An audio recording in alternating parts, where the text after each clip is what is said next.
राधे राधे, जय श्री कृष्णा। आप सभी भक्तजनों का स्वागत है आपके अपने YouTube चैनल सनातन भक्ति कथा में। आज की वीडियो में हम श्रीमद् भगवत गीता के चतुर्थ अध्याय का महात्म्य सुनेंगे। श्री भगवान कहते हैं, प्रिय, अब मैं चौथे अध्याय का महात्म्य बतलाता हूँ, सुनो। गंगा के तट पर वाराणसी नाम की एक पुरी है। वहाँ विश्वनाथ जी के मंदिर में भरत नाम के एक योगनिष्ठ महात्मा रहते थे, जो प्रतिदिन आत्मचिंतन में तत्पर हो आदर पूर्वक गीता के चतुर्थ अध्याय का पाठ किया करते थे। उसके अभ्यास से उनका मन निर्मल हो गया था। वे सर्दी, गर्मी आदि द्वंद्वों से कभी व्यथित नहीं होते थे। एक समय की बात है, वे तपोवन नगर में सीमा में स्थित देवताओं का दर्शन करने की इच्छा से भ्रमण करते हुए नगर से बाहर निकल गए। वहां बेर के 2 वृक्ष थे, उन्हीं की जड़ में वे विश्राम करने लगे। एक वृक्ष की जड़ में उन्होंने अपना मस्तक रखा था और दूसरे वृक्ष के मूल में उनका पैर टिका हुआ था। थोड़ी ही देर बाद जब वे तपस्वी चले गए, तब बेर के वे दोनों वृक्ष 5-6 दिनों के भीतर ही सूख गए। उनमें पत्ते और डालियां भी नहीं रह गई। तत्पश्चात वे दोनों वृक्ष कहीं ब्राह्मण के पवित्र गृह में 2 कन्याओं के रूप में उत्पन्न हुए। वे दोनों कन्याएं जब बढ़कर 7 वर्ष की हो गई, तब एक दिन उन्होंने दूर देशों में घूमकर आते हुए भरत मुनि को देखा। उन्हें देखते ही वे दोनों उनके चरणों में पड़ गई और मीठी वाणी में बोली कि मुनि, आप ही की कृपा से हम दोनों का उद्धार हुआ है। हमने बेर की योनि त्याग कर मानव शरीर प्राप्त किया है। उनके इस प्रकार कहने पर मुनि को बड़ा विस्मय हुआ। उन्होंने पूछा, पुत्रियों, मैंने कब और किस साधन से तुम्हें मुक्त किया था? साथ ही यह भी बताओ कि तुम्हारे बेर होने का क्या कारण था, क्योंकि इस विषय में मुझे कुछ भी ज्ञान नहीं है। तब वे कन्याएं पहले उन्हें अपने बेर हो जाने का कारण बतलाती हुई बोली, मुनि, गोदावरी नदी के तट पर छिन्न पाप नाम का एक उत्तम तीर्थ है, जो मनुष्यों को पुण्य प्रदान करने वाला है। वह पावनता की चरम सीमा पर पहुंचा हुआ है और उस तीर्थ की सत्यदा नामक एक तपस्वी बड़ी कठोर तपस्या वहां कर रहे थे। वे ग्रीष्म ऋतु में प्रज्वलित अग्नियों के बीच में बैठे थे।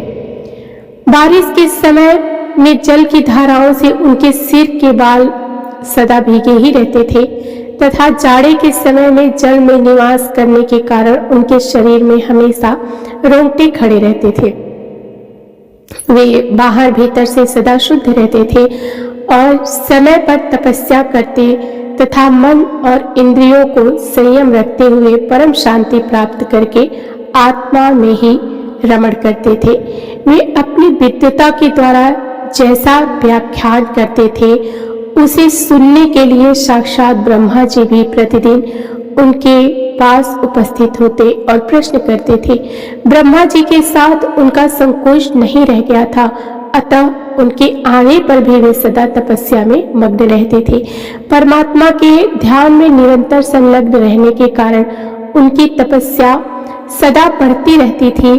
तपस्या सत्य तपा के जीवन में मुक्त के समान मान कर इंद्र को अपने समृद्धशाली पद के संबंध में कुछ भय हुआ।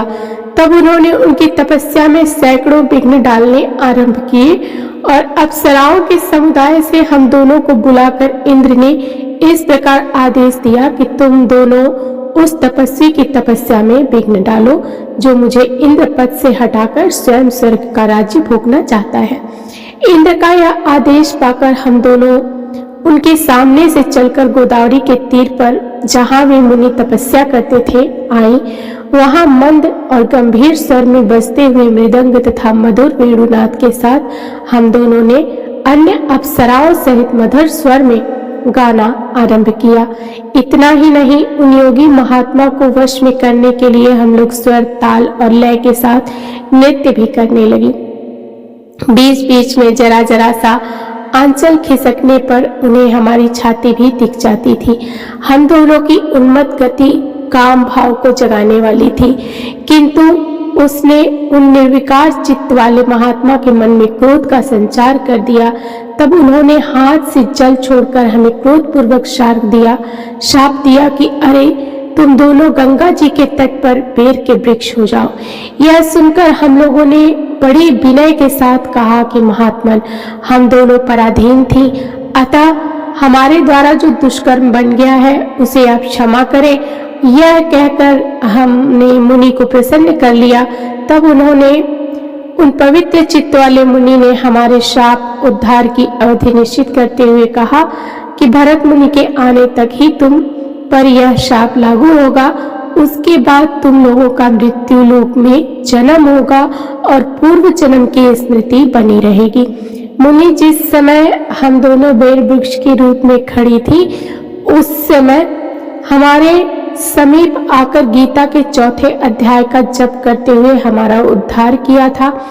अतः हम आपको प्रणाम करती हैं। आपने केवल शाप से ही नहीं, इस भयानक संसार से भी गीता के 4 अध्याय के पाठ द्वारा हमें मुक्त किया है।